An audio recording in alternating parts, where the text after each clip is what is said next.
Hi, my name's Michelle Starkey, and I'm here to tell you a little bit about myself and a couple of inventions that I have. But first, um, to make it clear, it's today's like May 12th, 2018, according to my phone. It seems like it's been a lot longer than that, and I'll tell you some of the things that I've noticed that are giving me the impression that it's been a long time.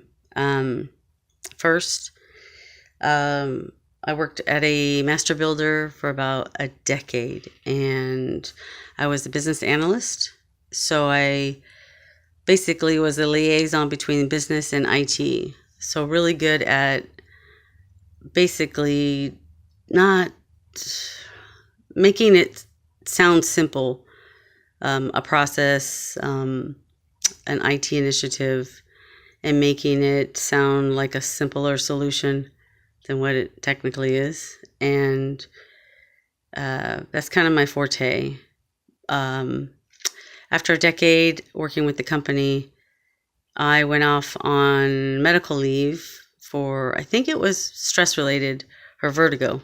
But before that, events started happening about September 2016, where I started noticing logs, like event logs, and I don't really know what I'm looking at, so I always referred to somebody else or went to IT. And it was happening a lot on my home computer.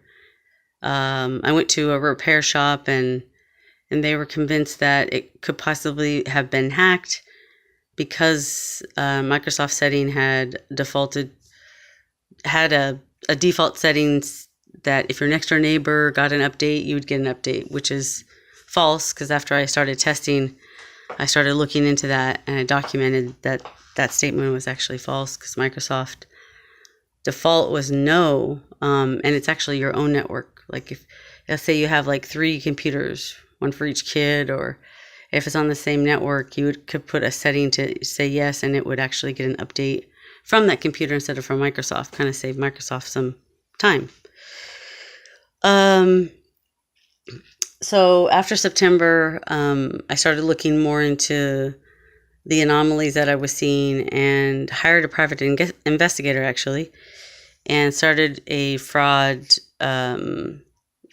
alert to the FBI in December for myself, and also did LifeLock. And after that, I think in the new year, I just started seeing so many more things. The guy at the repair shop asked me to reinstall like Windows on my machine. So I did that, and in the middle of the night, it was taking so long, it actually got unplugged somehow, which is weird. In addition to that, my coworker told me we're using AnyConnect, so I could actually take my work computer home and leverage that, because we work remotely sometimes too, a lot. And we no longer needed that little fob. So I found it interesting because I emailed like the security help desk about that little entry fob, saying I no longer need it, and I'll send it back. And then around 9 a.m., a company-wide email came out, said, we're going to pull those fobs, those little token rings that keep changing the number. I thought that was interesting, but so I did that, and I started noticing things on the work computer. And so I went back to security, and they said, no, nothing's wrong. If it really bothers you, you should get it re-imaged. So I did that. And I remember one night working on something for Rainmaker. They were doing this pricing tool, which was kind of an elaborate pricing for a portfolio. You're kind of competing against yourself, but they had me do some analysis, and I noticed my computer was kind of being screwed with. Like I'd run a query, and they would like delete like some part of the query. And I thought that was interesting. I remember Julie being there, the senior vice president, and she asked me what I was doing there so late. And we had just had a meeting about the resident mobile app. No, the rewrite of the website for apartments. And it had so many bugs. that they had to make a date. And I was like, what is, like she was asking me about that project. And I was just like, have you seen the website? And she's like, yeah, it looks great. And I'm like, it looks great, but it's not functional. Like, I don't think anybody's going to make their dates. So at least I'm honest. And then that was Friday. And then Monday morning was like an 8 a.m. meeting with the contingency plan, like a rollback plan. After that, I'm at work and I'm noticing that we have rolling 1-800 numbers, a lot of them for each apartment. And so I asked Manny, how many consecutive calls can we get? Like, why is there so many rolling 1-800 numbers per apartment? And he looked into it and it was 4,000. And I thought, just because the owner's a billionaire doesn't mean you could spend his money that way. I didn't come up with the solution, but like a week later, they had a fast track project, they call them, and they did on-demand call, which is perfect. And then I started complaining about, like, Medallia. We'll pay Medallia $350,000 a year to put it on the shelf. Like, we'll make all these modifications, and it'll go out to every division, except apartments is not. And so in our terms and conditions, like with our vendors, it should be like, okay, if we roll it out here and here, but not here, we're not going to pay for the licenses. It doesn't make any sense. You know what I mean? And of course, they're going to be like, sure, that's fair. We're not using it. So I mentioned stuff like that. So hopefully all those details go back to that owner and that company. In addition to that, I actually went out on FMLA or disability in March, and I noticed multiple anomalies. But in February, I saw so many that I hired the PI, and the PI told me, it looks like you might have multiple attacks, Michelle, like from everywhere. It looks like it could be the Irvine company, but you're never going to be able to prove it.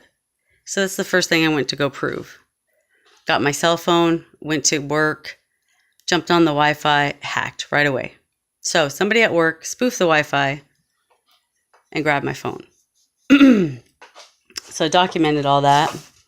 I thought it was interesting. And then somebody, looks like they submitted me to the deep dark net. I found it interesting that the deep dark net, I found this man online.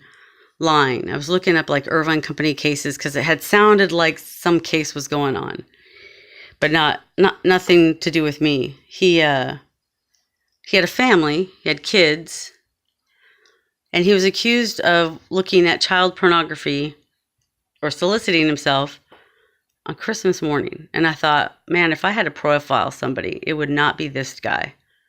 He was Indian, not Native American, but Middle Eastern, I guess. I don't know. And he had a wife and a kid, and it just seemed wrong to me. And I hate to question it because I know somebody did their due diligence. Somebody in law enforcement really took a look at that, and the guy was in jail. And I just thought, man, can somebody just take a look at that? Because that does not sound right. It sounded like it was pinned on him. This sounds like somebody that doesn't have a family, right? So I noticed all these things, and then in January, I never heard back from the Fed, so I submitted a fraud alert for the Irvine company. Because I never thought like somebody might be coming through me to the company. I just thought it was more like a threat on me and my life. And so I don't know whatever happened to that. I kept looking into my investigation, writing up papers, and I finally got to about May 18th, and I thought I've been talking to coworkers, telling them, go ahead and shut down my employee access, like from my phone, my VPN, just shut me down like I'm terminated. And that was like April. And then in May, I actually left paperwork for the chairman. I went into the lobby, asked for him, and of course they're like, you expect to see Mr. B, I'm like, no, but it was worth a shot. And he looked at me like, do you work here still? Like, and I was like, yeah. And I just thought it was interesting. Like, for some reason, he thought I needed to get help, which was odd because I don't think I act differently. I think I'm fun, but not a total freak. But I guess that's up to who's ever watching what woman, right? So my name is Michelle Starkey, April 8th, 1974. And I think I've been frozen for a long ass time. I have the blood of Christ in me. And there's a bunch of other stuff that you probably need to know about that nobody paid attention to except for my inventions. It's going to be fun. Damn. This is what I should have been doing the whole time. We're going to talk about an invention in just a moment. I'll be right back.